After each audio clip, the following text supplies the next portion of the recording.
क्या आपको पता है कि अगर आपके बिजनेस में 10 या ज्यादा एम्प्लॉयज है तो ESI employee state insurance registration जरूरी हो सकता है। अगर आप अपने एम्प्लॉयज के हेल्थ और वेलफेयर के लिए रिस्पॉन्सिबल है तो ESI एक इम्पोर्टेंट एस्पेक्ट है जो आपको इंश्योर करना होगा। आज हम आपको step by step ESI registration process के बारे में बताएंगे जिससे आप अपने बिजनेस को लीगल और कंप्लायंट रख सकते हैं।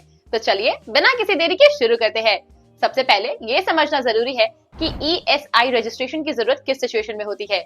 ESI स्कीम एक सोशल सिक्योरिटी स्कीम है जो एम्प्लॉयज को medical benefits, sickness benefits, maternity benefits और डिसेबिलिटी बेनिफिट्स प्रोवाइड करती है।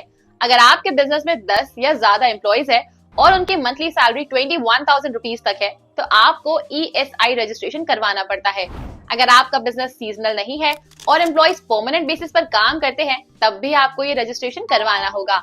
जब आपको ये समझ में आ गया है कि ESI रजिस्ट्रेशन आपके लिए मैंडेटरी है तो अगला स्टेप होता है employer identification number EIN apply करना। ये प्रोसेस ऑनलाइन होता है और आपको ESIC employees state insurance corporation की ऑफिशियल वेबसाइट पर जाना पड़ता है।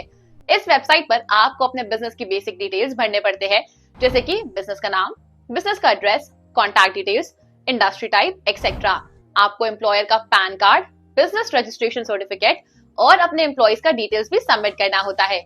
ये सब डिटेल्स करेक्ट और अपडेटेड होने चाहिए क्योंकि किसी भी गलत इंफॉर्मेशन से रजिस्ट्रेशन प्रोसेस रुक सकता है।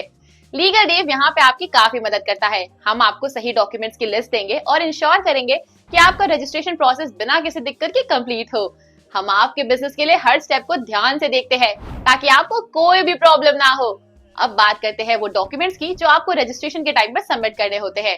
ये डॉक्यूमेंट्स इंक्लूड करते हैं PAN card of employer, business address proof जैसे कि electricity bill, rent agreement etcetera, proof of establishment, company registration, partnership deed etcetera, details of employees, name, salary, designation, bank account details of business. ये documents online upload करने होते हैं और किसी भी missing document की वजह से प्रोसेस डिले हो सकती है, तो ये जरूरी है कि सब कुछ करेक्टली सबमिट हो।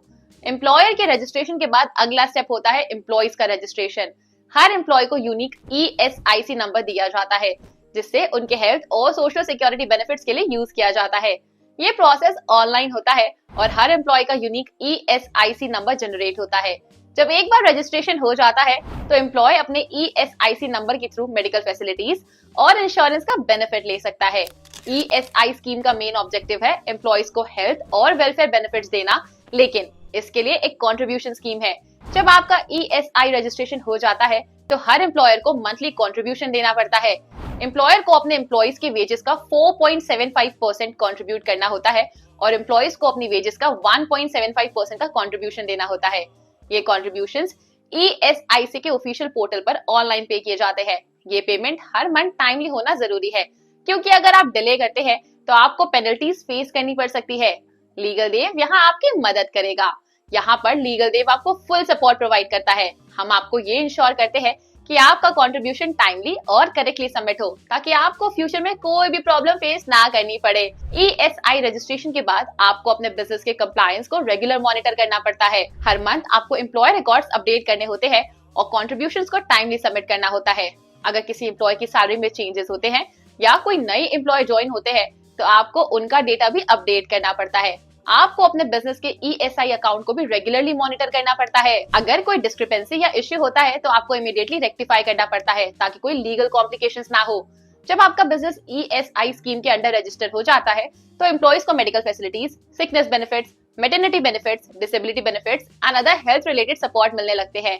अगर एम्प्लॉय को मेडिकल ट्रीटमेंट की जरूरत पड़ती है तो उन्हें ESIC हॉस्पिटल्स और डिस्पेंसरीज में ट्रीटमेंट मिलता है। ये स्कीम उन एम्प्लॉयज के लिए लाइफ सेविंग साबित होता है जो किसी इमरजेंसीज में है या फिर जिन्हें लॉन्ग टर्म इलनेस का सामना करना पड़ता है। अगर आपको अपने बिजनेस के ESI बेनिफिट्स को मैनेज करने में कोई प्रॉब्लम आ रही है या आपको अपने एम्प्लॉयज के लिए बेस्ट सॉल्यूशंस चाहिए तो लीगल डेव आपकी मदद के लिए रेडी है। हम अपने क्लाइंट्स को ESI के बेनिफिट्स समझाते हैं और उनके लिए प्रॉपर गाइडेंस भी प्रोवाइड करते हैं।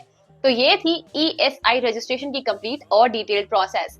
हमने आपको बताया कि किस तरह से आपको अपने बिजनेस को ESIC स्कीम के अंडर रजिस्टर करना है और कौन से स्टेप्स फॉलो करने हैं।